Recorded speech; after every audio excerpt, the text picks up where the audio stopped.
prepare to race onto the field. Everything is riding on this football game. So there's a special intensity, a special urgency. Here come the Volunteers.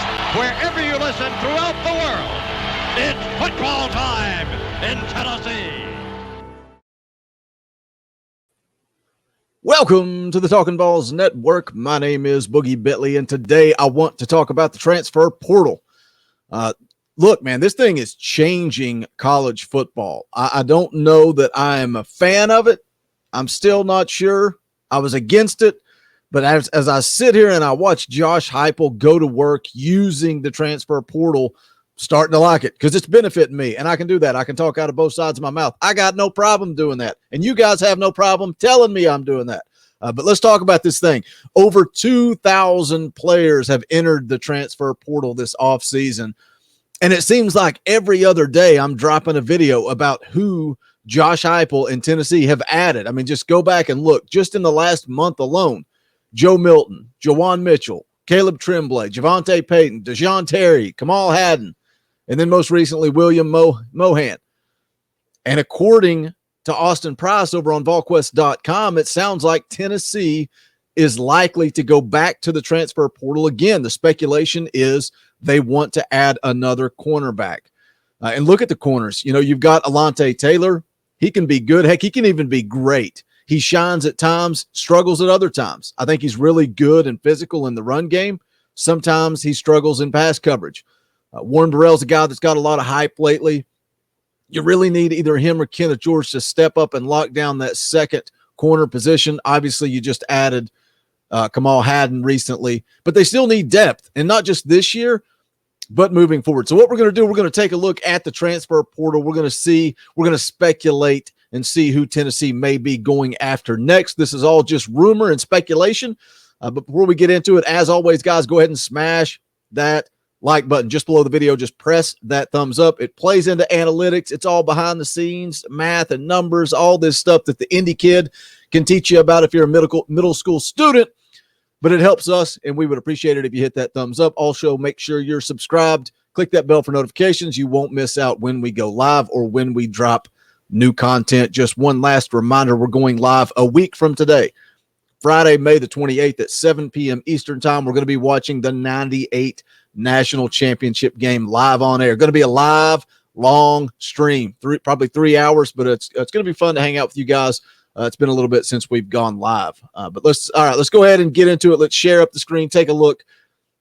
And when you go look at the transfer portal, I mean, just look at the number of players. This is just defensive backs, safeties, and corners. So many kids, like I said, over 2,000 kids have entered the transfer portal. And sometimes I think the reason I'm against it, I feel like it's an easy way out. It's an easy way out. Times get tough. You just pack up and leave. On the flip side of that, sometimes kids need to leave for whatever reason, but I don't think 2,000 kids are entering the transfer portal for the right reason. So I know there's no way you can really monitor that. It is what it is. This is college football now. So let's take a look at some of the names that are floating around. Again, some of these rumors coming from message boards, different places. But let's look at who Tennessee could be going after. And first, right out of the gate, I think this is a pipe dream. There's no way this is going to happen. Darion Kendrick, first-team All-ACC player in 2020 for Clemson. But he left the team in February, and then he entered the portal in March. This is what I'm talking about. These kids, I don't know if he's looking for an easy way out. I don't know if he ran into trouble. He did have some off-the-field issues. He was arrested in March on a misdemeanor charge, unlawful carrying of a gun. When I looked at the article, it said he was found in a car at 3 a.m. on a Friday morning with a gun in his lap. I don't see Tennessee going after a guy like this. I don't see them pursuing somebody that has off-the-field issues. But again, when do you give a kid a second chance? When do you quit and give up? When do you give them a second chance? Obviously, on the field, this kid speaks for himself. 5-star. He was a wide receiver coming out of high school. And then made the transition over defensive back. But again, I don't see that happening. This is one I do possibly see happen. This was one of the names that was rumored before Haddon came on board. Caleb Evans from Tulsa. 24/7 Sports shows he was a 3-star cornerback prospect out of Texas in high school, 6'1", 175 pounds. When he came out, he's already added 20 solid pounds onto his frame. This kid didn't have a ton of hype coming out of high school. He got offers from Iowa State, Tulsa, and Kansas. Also had some interest from TCU, but he played in 30 games for Tulsa, had 82 tackles from 2017 to 2020. Where it gets interesting is since entering the transfer portal, his offers kind of upped just a little bit, kind of raised the bar. Got offers from Louisville, Nebraska, Minnesota, Mississippi State, West Virginia, TCU, Texas Tech, Kansas State, Oregon State, and most recently Notre Dame. And that's where I wonder if he seems very excited. He seems very excited about that Notre Dame offer. So I wonder if Tennessee has lost out on this kid at that point. Again, I think there's a good shot, though. The scouting report on Evans: athletic and light on his feet, good in pass coverage, but plays the run game with physicality. Goes on to say he does a good job keeping his outside shoulder free, undercutting wide runs, getting the lower body of ball carrier by slicing through bodies and taking the legs out of the ball carrier. Something I like when you're reading this scouting report, it says he's also fluid off the edge, comes on the occasional corner blitz. Could this guy be, a guy that plays that nickel position? I think we're going to see a lot of 4-2-5 from Tennessee. Looks like he's got 2 years of eligibility left. Again, I think this one is a good possibility. A good possibility, but we'll have to see how that plays out. Another name that everybody is talking about right here, Jadarius Perkins, committed to Missouri. I don't know. He signed his national letter of intent, so I don't know if they will have to let him out of that or if they have already let him out of that, because he is in the portal. 6'2", 185, recently committed to Missouri as the number 3 JUCO corner in the class and number 5 prospect overall. This is another one. I'm going to look at 4 names here. These are the 2. Evans and Perkins are the 2 that are kind of up there, even though you see here on the screen he's got a crystal ball prediction to UCF. But I think Josh Heupel and company could make a move. The scouting report on Perkins, he's described as a long, smooth, rangy, hard-hitting prospect. It says he's a playmaker in the secondary and also has the traits to be an instant impact difference maker in the SEC.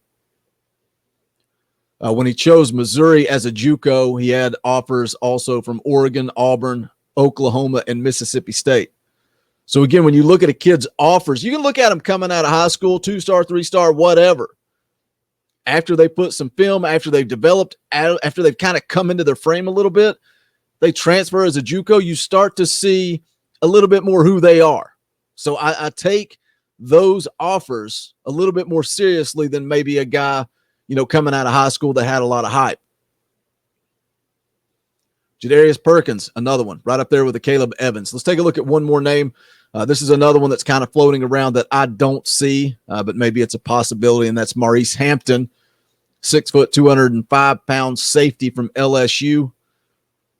He entered the portal on March the 11th. He plays 2 sports. He plays both football and baseball at LSU, so I don't know if that will impact his decision or not, but what better place to continue your baseball career than the University of Tennessee. As a freshman, 2019, played in 13 games and actually started in the national championship game last season. He only participated in 8 games and had 27 tackles on the season.